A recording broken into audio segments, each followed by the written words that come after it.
Welcome to our channel. Today we how to uninstall Kibana from Docker container, complete guide step by step clearly. To uninstall Kibana from a Docker container, first, identify the running Kibana container. Use the command docker ps to list all active containers. Locate the container ID or name corresponding to Kibana. Once you have the container ID or name, stop the container with the command docker stop container _ID_or name.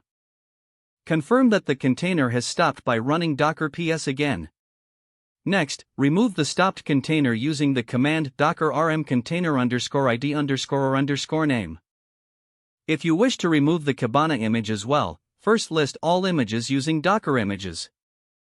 Find the Kibana image name or ID from the list.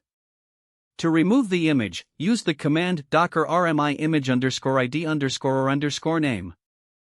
If there are any issues with image removal due to dependencies, use the F flag to force the removal with docker rmif image _ID_. After the uninstallation steps, verify that Kibana is no longer listed by running docker ps for containers and Docker images for images. This completes the process of uninstalling Kibana from your Docker container. If the page does not load, refresh the browser or try again in a private or incognito window. Make sure you are using the correct email address, then retype it carefully to avoid small typos. If your password is not accepted, use the reset option and create a new strong password you can remember. Check your spam folder for verification or security emails, then complete any requested confirmation steps. Enable two-factor authentication if available to improve account security and reduce unauthorized access risk. After signing in, review your profile details so your contact information and settings are accurate and current. If you see an error message, note it down and try again after restarting your device and internet connection.